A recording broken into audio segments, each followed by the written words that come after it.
네, 오늘은 출애굽기 4장 18절에서 26절 말씀을 가지고 십보라의 회심이라는 제목으로 함께 하나님 말씀 나누도록 하겠습니다. 우리는 지난 시간 모세를 부르시는 하나님에 대해서 함께 살펴보았습니다. 하나님은 낙심과 어둠의 그림자 안에 살아가던 모세를 향해 불타는 떨기나무의 모습으로 찾아오셨고, 그리고 주님은 의심이 많고 불안함이 많던 모세에게 친절하게 당신의 뜻을 가르쳐 주셨죠.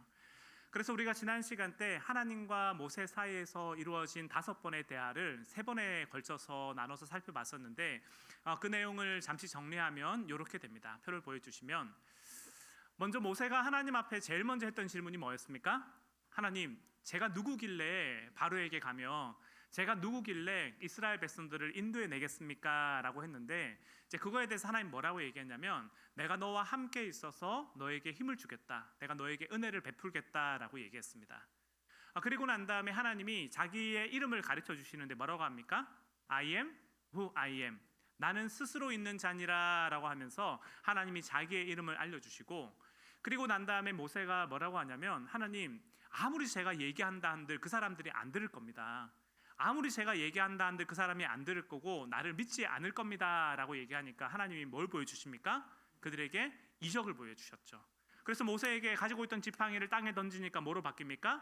뱀으로 바뀌었고, 그 뱀의 꼬리를 잡으니까 다시 지팡이로 바뀌고, 그리고 모세가 손을 집어넣었다 빼니까 나병이 생겼다가 다시 손을 집어넣었다 빼니까 나병이 낫는 일들을 보여주면서, 만약에 그 사람들이 믿지 않으면 이 이적을 보여줘라 라고 얘기하죠. 그리고 우리가 지난 시간에 살펴봤던 것처럼 4번째와 5번째는 모세가 그럼에도 불구하고 계속해서 하나님의 말씀을 안 듣잖아요. 하나님, 저는 말을 못합니다. 하나님, 저는 말을 못하고 하나님 보낼 만한 사람 보내십시오라고 하면서 끝까지 버티니까 하나님 어떻게 하십니까? 하나님께서 모세를 꾸짖으시죠. 모세 안에 있는 깊은 무력감과 절망감들을 깨뜨리면서 하나님이 화를 내시는데, 이 화는 단순히 모세를 질책하기 위한 화가 아니었습니다. 제가 무슨 화라고 했습니까? 모세 안에 있는 이 굳은 자아들을 하나님이 깨뜨리기 위해서 그의 가면을 벗기시는데, 하나님이 이 얘기를 하면서 뭐라고 하셨냐면, 내가 너한테 해야 될 말을 가르쳐 줄게. 그리고 네 손에 있는 지팡이를 들고 일어서라. 지금 당장 큰 일을 하라는 게 아니라 네가 있는 그 자리에서 지팡이를 들고 일어서는 것, 그게 내가 너에게 원하는 거다라는 말씀을 드렸습니다. 그래서 우리가 지난 시간까지 이렇게 하나님과 모세 사이에 나오는 5번의 대화를 살펴봤는데, 그 결과 여러분 모세가 어떻게 할까요? 모세가 하나님의 부르심을 따라서 이제 드디어 길을 나섭니다. 그래서 여러분 오늘 본문을 보시면, 오늘 본문 20절인가요? 20절에 이렇게 돼 있죠. 같이 한번 읽겠습니다. 시작.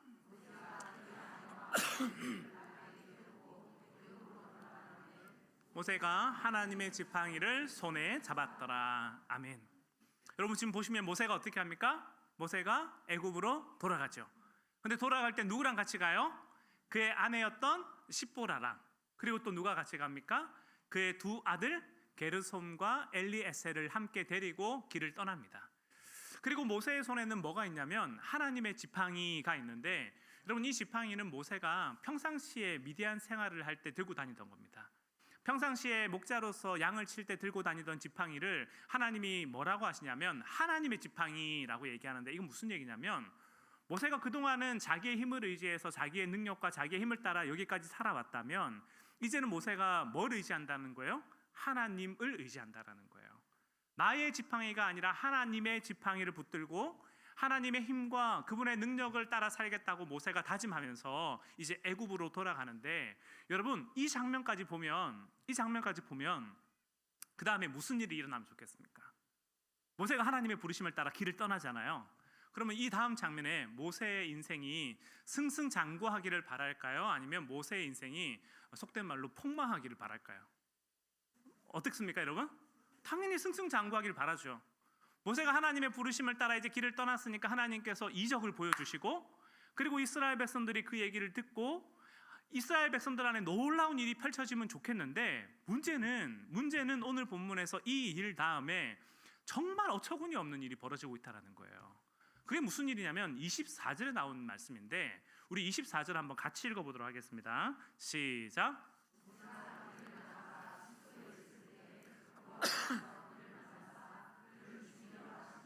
아멘. 여러분 지금 모세가 하나님의 부르심을 따라 이제 길을 가는데 하나님이 어떻게 합니까? 죽이려고 하죠. 모세가 애굽으로 가는데 숙소에서 쉬고 있어요. 근데 하나님이 찾아와서 뭐라고 하냐면 내가 너를 죽이겠다라고 하면서 이제 달려드는데, 여러분 이 말씀을 보면 이해가 되시나요? 저는요 이 말씀을 보는데 도통 이해가 안 됐어요. 왜냐하면 여러분 지금까지 하나님이 누구를 설득하기 위해서 여기까지 달려왔습니까? 모세 설득하기 위해서 왔잖아요. 모세가 계속해서 안 가겠다고 하니까 하나님이 말로 계속 설득하면서 모세의 마음을 돌이켰고, 그리고 지금 모세가 어떻게 했어요? 하나님의 부르심에 순종했죠. 순종해서 애굽으로 돌아가고 있는데, 여러분 그렇다면 칼집에서 칼을 뺐으면 무라도 쏠라야 되는데 지금 하나님이 모세를 불러내자마자 모세를 죽이려고 하는 게 이해가 안 되죠. 그리고 모세를 하나님이 심판하실 때 모세가 거절했다면 하나님이 책망하시는 게 그럴 수 있습니다. 그런데 지금 본명에 보면 모세가 하나님의 부르심을 따라 길을 나서고 있고, 24절에 하나님이 모세를 죽이려고 하는데 그 이유가 구체적으로 등장하나요? 안 등장하나요? 구체적으로 등장하지 않습니다. 하나님이 지금 모세를 죽이려는 이유가 분명하지가 않아가지고 이 말씀을 들고 많은 사람들이 혼란스러워합니다. 그래서 일반적으로 학자들이 이 본문을 해석할 때 크게 두 가지 의견을 냅니다. 어떤 의견이냐면 하나님께서 모세를 죽이려고 했던 이유에 대해서 크게 두 가지를 얘기하는데, 첫 번째는 하나님께서 모세 안에 있는 굳은 자아를 깨뜨리기 위해서 그의 자아를 깨뜨리기 위해 가셨다, 죽이려고 했다, 이렇게 보는 분들이 있고, 또 두 번째는 모세가 자기 자녀들에게 할례를 행하지 않았기 때문에 그래서 죽이려고 했다라는 이야기가 있습니다.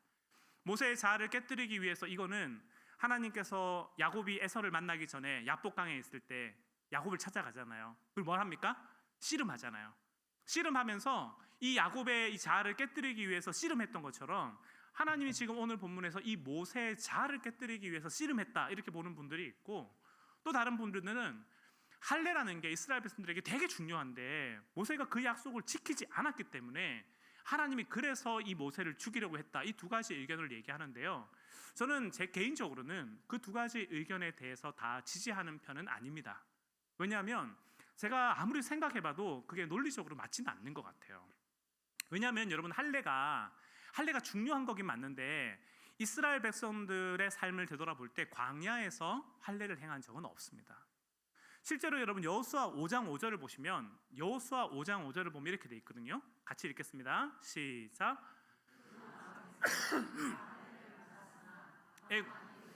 나온 후 광야길에서 난 자는 할례를 받지 못하였습니다. 아멘. 보시면 여러분 이 말씀 무슨 얘기냐면, 이스라엘 백성들이 애굽에서 있다가 40년 광야 생활을 하고 그 다음 어디로 갑니까? 가나안 땅에 들어가죠. 가나안 땅에 들어가는데 뭐라고 얘기하냐면 성경이 애굽에서 나온 사람들은 다 뭘 받았다고요? 할례를 받았어요. 근데 이 광야길에서 태어난 사람들은 할례를 받았을까요? 못 받았을까요? 못 받았습니다. 왜냐하면 구름이 떠오르면 가야 되고 구름이 멈추면 어떻게 합니까? 멈춰야 돼요. 그러니까 이게 할례를 받으면 이 모든 것들이 불가능하니까 하나님이 어떤 유예를 주냐면 광야 생활을 하는 중에, 길을 떠나는 여정 중에는 할례를 받지 않도록 합니다. 그리고 어떻게 하냐면 가나안 땅에 들어가고 난 다음에 여리고성 전투를 하기 직전에 하나님 뭐라고 하냐면 할례를 그때 해라 라고 얘기하거든요. 그렇다면 지금 이 얘기는 무슨 얘기냐면 하나님께서 이스라엘 백성들이 길을 떠나는 여정에는 할례를 잠시 유보해 줬다는 얘기예요. 그렇다면 여러분 이 원칙이 누구에게도 동일하게 적용돼야 될까요? 모세에게 당연히 똑같이 적용돼야 되죠. 지금 모세가 자기 아들들을 데리고 이 길을 떠나고 있는데, 그렇다면 하나님이 저는 뭘 유보해 줄 수 있다고 생각하냐면 이 할례 유보해 줄 수 있다고 생각해요. 왜냐하면 하나님이 그렇게 했기 때문에 지금 모세에게도 똑같은 기준을 적용하는 것이 저는 맞다고 생각합니다. 할례라는 게 중요한 건 맞지만 만약에 그렇게 중요한 문제라면 하나님이 모세에게 저는 뭐 해야 된다고 생각하냐면요, 얘기해야 된다고 생각해요. 할례 해야지. 지금 이 중대한 사명을 하기 전에 할례 해야지. 그 얘기를 해야 되는데 하나님 지금 그 얘기 있습니까? 없습니까? 그 얘기 없어요. 근데 지금 갑자기 나타나가지고 느닷없이 할례를 하지 않아서 죽이려고 한다? 저는 개인적으로 받아들이기가 힘듭니다. 그럼 두 번째, 하나님이 모세의 자아를 꺾기 위해서 모세를 죽이려고 했다. 그럴 수도 있죠. 근데 여러분 그렇게 하면 우리는 어떻게 되겠습니까? 이미 수천 번, 수만 번 우리는 죽어야 돼요. 그렇죠? 우리는 하나님의 말씀대로 살겠다라고 그렇게 결단하고 매주 예배를 드리면서 하지만 예배를 마치고 집에 돌아가는 순간, 길을 나서는 순간 어떻게 됩니까? 우리 성질이 나오잖아요. 길 걸어가다가 누가 빵 걸으면은 이렇게 하고 아이들이 행동하는 거 보면서 막 마음에 분이 끓어오르고, 우리 안에 있는 자아는요 그렇게 쉽게 죽지가 않아요. 만약에 하나님이 모세의 자아를 죽이기 위해서 이렇게 죽이려고 했다면 그럴 수 있죠. 근데 그렇게 하면 우리는 이미 수천 번 수만 번 우리는 죽고도 남았을 사람입니다. 그렇기 때문에 오늘 본문에서 하나님이 모세에게 그의 자아를 꺾기 위해서, 그리고 모세가 할례를 받지 않았기 때문에, 그의 아들이 할례를 받지 않았기 때문에 그를 죽이려고 했다라는 것은 그럴 수도 있지만 제가 볼 때는 조금 과한 해석이라고 생각합니다. 그래서 제가 이 말씀을 볼 때마다 마음이 참 불편했습니다. 하나님이 느닷없이 모세를 죽이려고 하는 것도 이해가 안 되고, 그리고 십보라가 느닷없이 아이의 포피를 잘라가지고 할례를 행하는 장면도 이해가 안 되고, 이미 십보라가 그 아이의 포피를 가지고 모세의 발에 갖다 대면서 뭐라고 합니까? 당신은 나의 피난편입니다 라고 하는데 그 얘기도 이해가 안 되고, 모세가 갑자기 느닷없이 죽어가다가 또 벌떡 일어나가지고 애굽으로 가는 장면도 제 개인적으로는 쉽게 이해가 되지 않았습니다. 그래서 제가 오늘 본문에 나오는 이 말씀을 하루는 계속해서 묵상하고 또 묵상한 적이 있었는데, 제가 말씀을 보다가 어떤 걸 깨달았냐면 오늘 본문에 나오는 포커스가 모세에게 주목하고 있는 것이 아니라 십보라에게 주목하고 있다는 걸 발견하게 됐어요. 실제로 여러분 24절 이후의 내용을 보시면요, 모세가 등장은 하지만 모세가 말을 하거나 모세가 주체적으로 행동하는 장면은 하나도 없습니다. 그렇죠? 하나님이 나타나서 어떻게 합니까? 모세를 치셨고, 그리고 모세는 어떻게 됩니까? 죽어가고 있죠. 그리고 난 다음에 하나님께서 모세를 들어 이렇게 세우는 장면이 오늘 본문에 나오는 내용인데, 사실 오늘 본문에 나오는 모세는요 그냥 본문에 나오는 하나의 배경, 풍경에 불과합니다. 오히려 오늘 본문에서는 성경 기자가 누구의 행동에 주목하고 있냐면 십보라가 한 말과 행동에 대해서 주목하고 있는데, 이건 무슨 얘기냐면 이 십보라가 하는 말과 행동들이 되게 중요한 의미가 있다는 거예요. 하나님이 지금 십보라를 찾아와서 뭔가를 얘기하고 있고, 하나님이 지금 십보라를 찾아와서 어떤 싸움을 걸고 있는데, 이 싸움이 뭔가를 우리가 이해하는 게 오늘 본문을 살피는 데서 되게 중요합니다.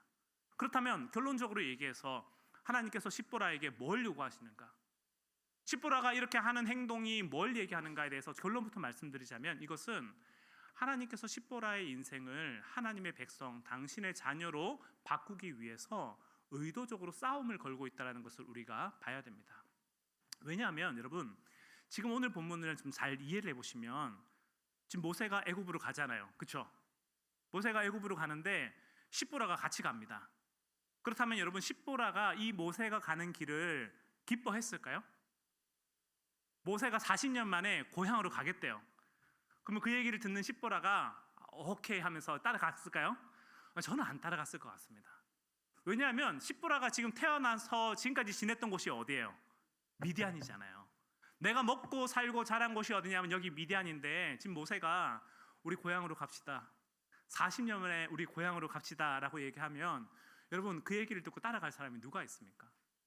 일례로 제가 이런 얘기를 들었는데, 어떤 교회에서 이제 교역자를 청빙을 했어요. 교회 앞에 사택을 주기로 했습니다. 근데 이분이 오기로 한 게 취소가 됐대요. 왜냐 물어봤더니 결혼을 하고 신혼집을 어딘가에 마련했는데 그 신혼집 인테리어를 너무 잘 해놔가지고 떠나기가 너무 아쉬워서 교회를 못 가겠다고 이제 사모님이 말렸다고 하더라고요. 그래서 이제 교회를 가기로 했다가 이제 안 갔는데, 인간의 마음은 어떤 거냐면 이런 마음이에요. 내가 살고 있는 어떤 환경, 내 안전한 공간, 내 어떤 거처가 있으면요 그 자리를 떠나기 쉽지 않습니다. 그 자리를 떠나기 위해서는 마음의 중대한 결단이 필요하고, 그거를 하기 위해서는 용기가 필요해요. 근데 여러분 생각해 보시면 십보라가 그럴 만한 용기가 있었을까요? 저는 없다고 본다고요. 왜냐하면 십보라에게 믿음이 없어요. 십보라가 아직 하나님을 알지 못하는 때고, 십보라는 누구의 딸입니까? 미디안 제사장 이드로의 딸이에요. 그렇다면 여러분, 이 모세랑 십보라의 대화를 생각해 보시면 모세가 뭐라고 했을까요? 하나님이 나를 부르셔가지고 내가 이스라엘 백성들을 구원하기 위해 애굽으로 가야 되겠다, 그 얘기했을 때 십보라가 어떻게 했다고요? 안 받아들인다고요. 이 종교적인 믿음에 대한 신념의 차이가 이 둘 사이에서 계속 발등하고 있는데, 이 갈등이 여러분 어디서도 벌어졌겠습니까? 아이들 할례하는 문제에서도 벌어지는 거죠. 왜냐하면 이 할례라는 것은 누구의 증표냐면 이스라엘 백성들과 하나님의 증표예요. 근데 여러분, 이 할례는 고대 근동 지역에서 다른 나라에 있었을까요? 다른 나라에 없었습니다. 이 남자의 성기를 잘라내서 그 포피를 벗긴다라는 것은 그 당시 고대 근동 지역에서는 되게 미개한 문화고 이건 되게 어리석은 짓이라고 생각했기 때문에 할례를 행하는 이스라엘 백성들을 보면서 사람들이 다 이상하게 생각했어요. 그럼 여러분 생각해 보시면 모세가 미디안에 와가지고 아이를 가졌습니다. 게르솜을 낳습니다. 이 아이에게 모세가 뭐라고 할까요? 할례를 하자. 십보라가 동의했을까요? 동의 안 한다는 거죠. 아니 어떻게 그렇게 할 수 있냐? 살아있는 사람의 생가죽을 어떻게 벗기냐? 네가 지금 여기 왔을 때 이스라엘 백성들 하나님에 대해서 저주하는 마음으로 왔잖아. 네가 애굽에서 이스라엘 백성들을 돕다가 살인자라는 오명을 쓰고 여기 왔고, 네가 여기 올 때는 이제 하나님 안 섬기겠다며. 여기 와서는 나그네처럼 살면서 이제 네 삶을 살아가겠다며. 근데 여기 와가지고 하나님에 대한 신앙을 버린 상태에서 할례는 왜 하냐? 저는 십보라가 어떤 질문을 했을 거라고 생각하냐면 이런 질문을 했을 거라고 생각해요. 아니 왜 하나님 안 믿겠다고 얘기하면서 왜 할례를 하냐고냐? 그래서 여러분 생각해 보시면 모세가 게르솜을 낳았을 때 저는 이 싸움을 했을 거라고 생각하고요. 둘째 아들 엘리에셀을 낳았을 때도 똑같이 이 싸움을 했을 거라고 생각합니다. 근데 지금 엘리에셀을 낳았을 때가 언제냐면 모세가 하나님의 부르심을 받아서 길을 떠나는 여정인데, 그럼 생각해 보시면 십보라가 이 길을 가는 과정 가운데서 모세의 의견을 계속해서 지지했을까요? 지지 안 한다라는 거죠. 왜 여기 가냐? 언제 돌아갈 거냐? 왜 괜히 하나님의 말씀에 순종해가지고 이 길을 걸어가냐? 저는 십보라가 계속해서 그 태클을 걸었을 거라고 생각합니다. 근데 그 상황 속에서 하나님이 어떻게 하시냐면 모세를 치시는 거죠. 모세를 치셔가지고 그가 숙소에 있을 때 하나님이 그를 죽이려고 하는데, 여러분 이 과정을 보면서 십보라는 본능적으로 알아차립니다. 뭘 알아차리냐면 이 싸움은 하나님이 모세에게 씨름을 거는 게 아니라 나에게 씨름을 거는 거구나. 모세는 시내 산에서 이미 하나님과 볼짝 다 받고, 모세는 이미 하나님의 부르심을 따라 이 길을 걸어가는데, 십보라가 계속해서 내가 하나님 앞에 태클을 걸고 하나님을 저주하니까 이 십보라의 마음 가운데 하나님이 나에게 본능적으로 싸움을 걸어오는구나라는 것을 십보라가 알아차린다는 거죠. 그래서 제가 생각할 때 하나님이 십보라에게 이렇게 말을 하지 않았을까 싶어요. 내가 이제 앞으로 모세를 통해서 또 너희 가정을 통해서 이스라엘 백성들을 구원하고 인도하기를 원하는데 너도 이 부르심에 순종하기를 원하냐? 그렇다면 네가 먼저 해야 할 일이 있는데 그것은 네가 먼저 하나님 나라 백성이 되는 거다. 네가 먼저 하나님 나라 백성이 되어서 그들을 고백하지 않는다면 어떻게 네가 이스라엘 백성들을 인도해낼 수 있겠냐? 그래서 하나님이 십보라에게 가서 어떤 싸움을 가는 거냐면 이 싸움을 거는 거예요.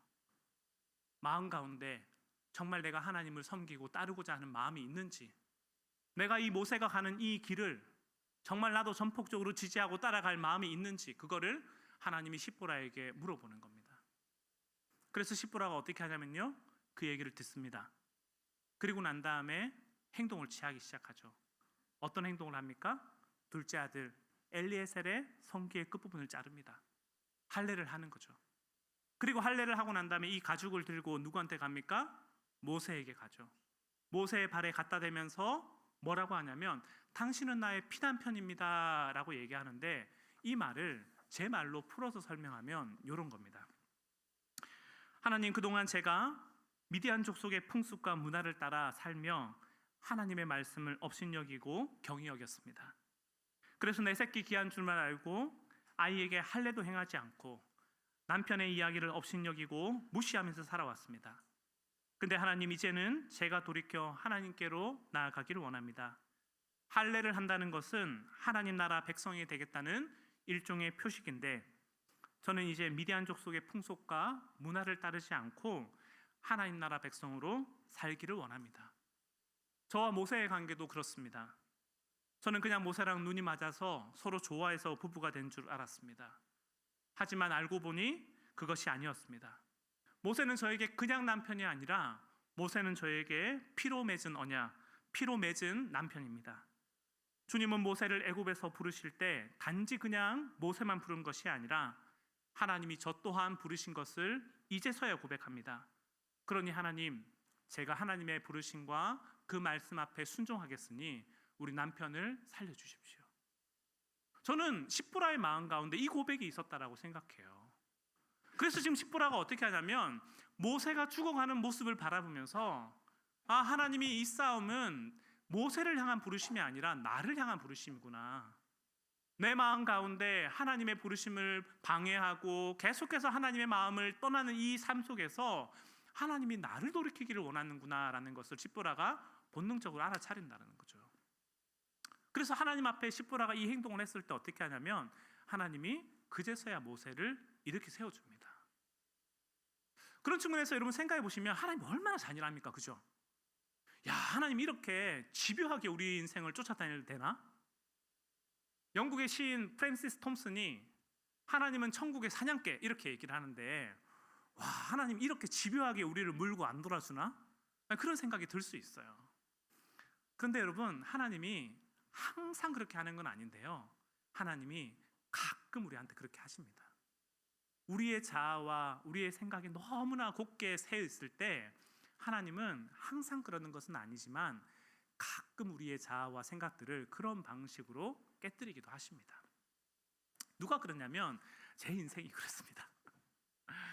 여러분, 제가 이제 아버지와의 관계가 별로 좋지 않았다라는 것은 우리 성도님들께서 여러 번 이제 들어서 아실 건데, 그 관계가 이제 극도로 안 좋았던 때가 있어요. 그 관계가 극도로 안 좋았던 때가 있는데 언제냐면 2021년부터 2023년까지입니다.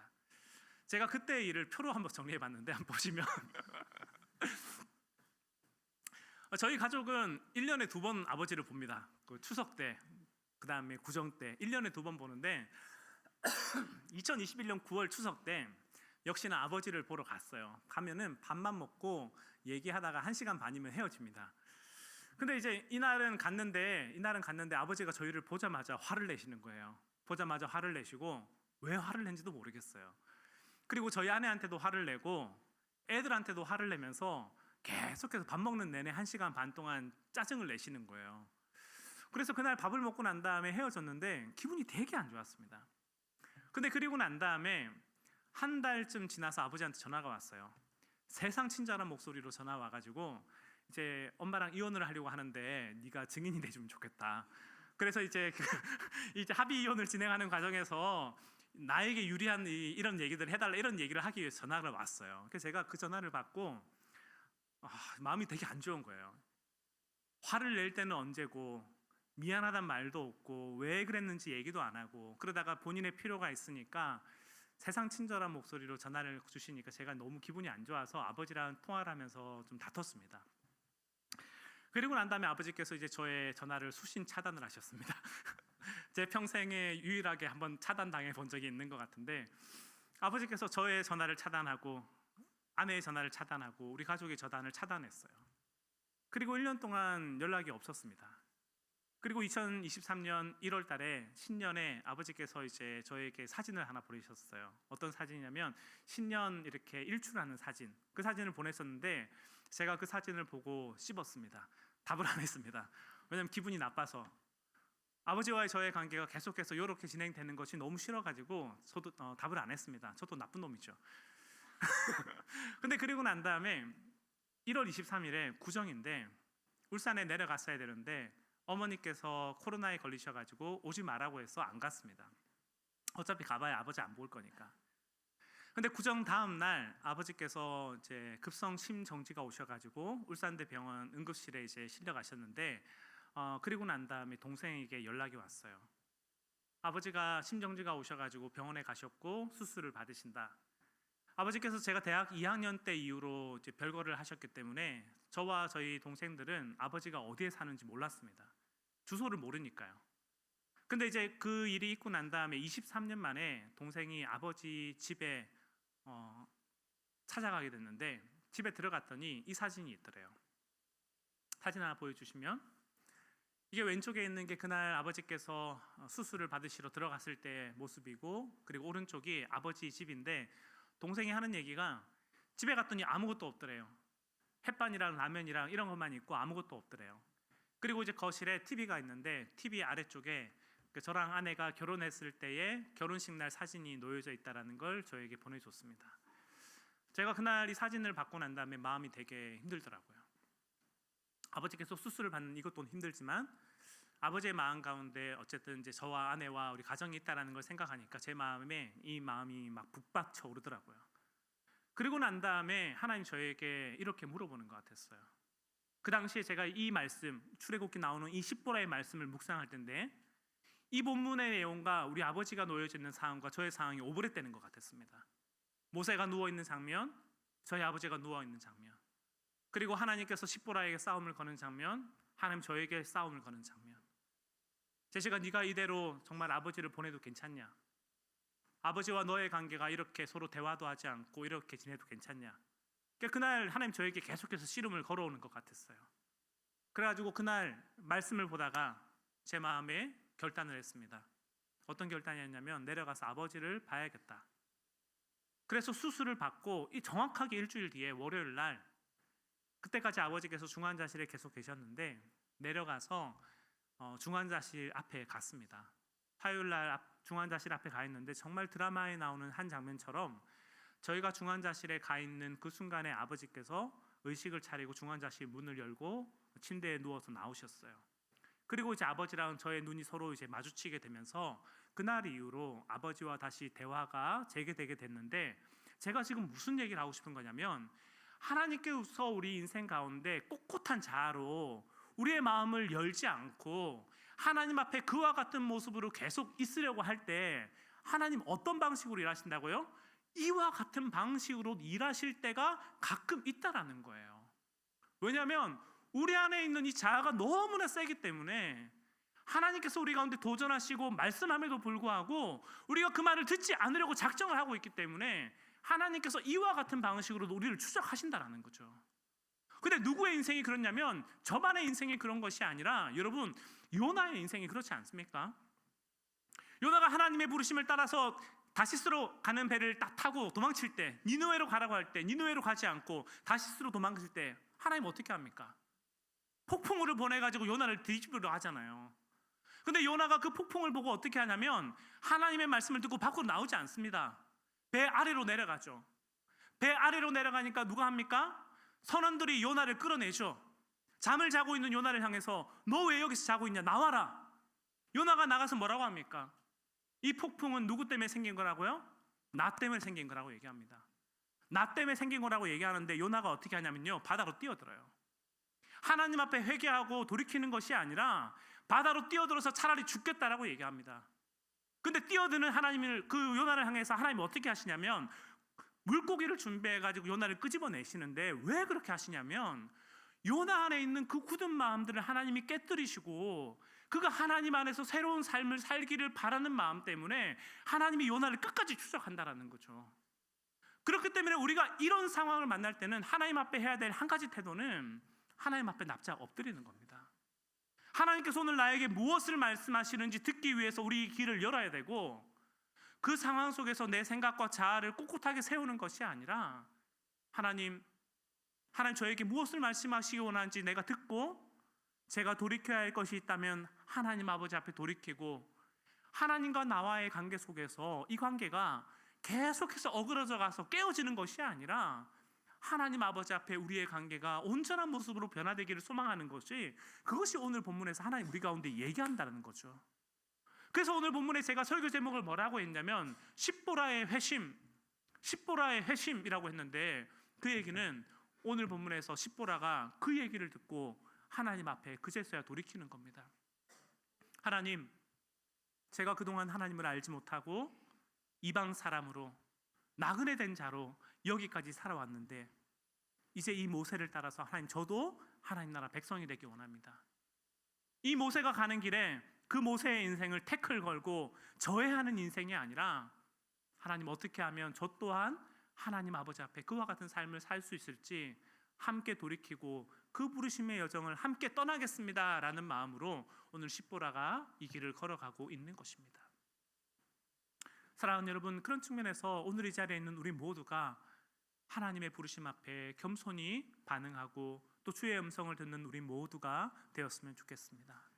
하나님께서 우리 가운데 말씀하실 때 우리가 좋은 마음으로 그 말씀을 우리 가운데 들을 수 있는 우리 모두가 되면 좋겠고, 때로는 하나님께서 우리 가운데 폭풍으로 우리 인생 가운데 해석되지 않는 고난으로, 우리의 삶의 여러 시험으로 우리를 힘들게 하실 때에 하나님께서 우리를 미워하셔서 우리를 판단하기 위해서 이와 같은 고난을 주신 것이 아니라, 이 고난 가운데 담겨져 있는 하나님의 사랑과 그분의 음성을 듣고 돌이킬 수 있는 저와 우리 공동체 되었으면 좋겠습니다.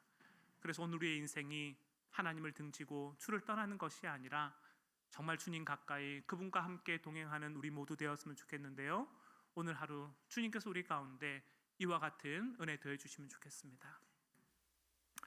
말씀을 마무리하려고 하는데요, 여러분 도수 치료 아시죠?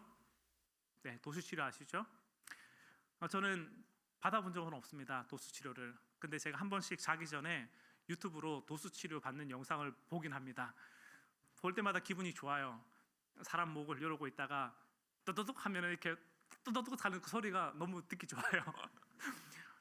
사람의 척추를 이렇게 만지고 있다가 따다닥 하면은 맞춰지는 그 소리가 한 번씩은 이렇게 재밌겠다, 나도 한번 받아보고 싶다, 이제 이런 마음이 들 때가 있습니다. 근데 제가 이제 이 얘기를 왜 드리냐면, 그때마다 그 치료사분들이 그 얘기를 하더라고요. 목에 힘 빼십시오. 목에 힘 주다가 목 부러집니다. 그 얘기를 하잖아요. 그래서 제가 그 얘기를 듣는데 마치 하나님의 음성처럼 들렸습니다. 우리의 고든 자, 우리의 굳어진 몸과 마음이 있다면 하나님은 그것을 치료하기 위해서, 우리를 새롭게 하기 위해 우리에게 다가오시는데, 그때 우리가 해야 될 것은 하나님 아버지 앞에 힘을 빼는 것입니다. 그리고 하나님이 우리 가운데 무엇을 말씀하시는지 겸손히 듣고 반응하는 것인데, 바라기는 이 자리에 있는 우리 모두가 우리의 생각과 우리의 자아와 우리의 의지를 내려놓고 정말 하나님의 말씀 앞에 겸손히 반응할 수 있는 우리 모두 되었으면 좋겠습니다. 오늘 하루 우리의 평생 가운데 주께서 이와 같은 은혜 더해 주시기를 주의 이름으로 간절히 축복합니다.